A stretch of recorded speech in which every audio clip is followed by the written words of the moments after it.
Jesus in this parable, the turn or the contradiction, we don't have an agreed upon term for this, but when you read all of the parables, there's always something in it that's sort of wrong. It's not wrong, but like defies regular convention. The turn in this gospel is, as most people hear when they think it, that, we have conditioned ourselves by having heard the gospel so much that a keeper of sheep, when he loses one sheep, goes after the lost sheep. That is not what farmers do. You lose a sheep, you go, that was unfortunate. There goes another, $200 or $300 or whatever a sheep is worth.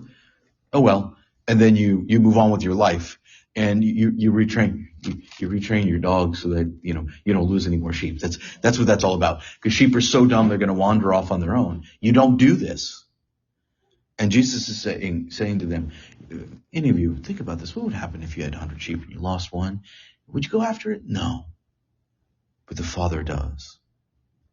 And you guys, not you guys, but the Pharisees and the scribes, Pharisees and scribes, you guys, you just count them as lost.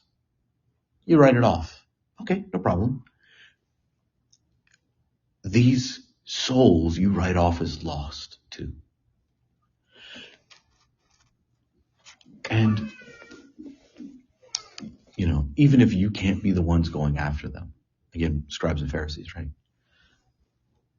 At least stay with the rest while I go find them. There's lots of you guys. A handful would be sufficient to go find all the lost sheep, and the majority to corral the remaining. And in fact, it's actually the opposite. It only takes one shepherd to corral many sheep. Again, especially if you have the access to sheepdogs. So most of them could be out there going out looking for the lost sheep. And the biggest turn in this whole thing is that shepherds don't tend to have sheep who can go look for the lost themselves. And the Lord does. You are so precious to the Lord that he will risk everything else for your sake. And the whole crucifixion is about that. I'll give up my life for your sake. I could take it up again, sure.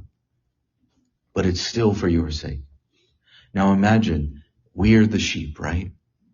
Well, who's really supposed to go after the lost? It's us. So when you see somebody going wayward, don't let your first reaction be, they need to get to church. That's just judgment, right? You can think it to yourself, but at some point, can I help you? Are you okay? They probably go bite back. That's the way human beings are. We are a terrible, nasty group of individuals. But have a little courage. The bite hurts, but it's not poisonous for the most part. Venomous for the most part. And maybe it is just, hey, I think a little bit of church would help this problem. Would you come with me? And you'd be surprised how much more open they are. People are not open to, you should go back to church. Even if they know that's what I ought to be doing. Because think about it yourselves. How many things do you know you should be doing that you are not doing? The list is long for me. Embarrassingly long. And I'm not even missing the important things. And so for people who are, you should go to, you need Jesus, you should go to church. If you say it right, it's a little funny, but that's it. But they're much more receptive to, would you come with me?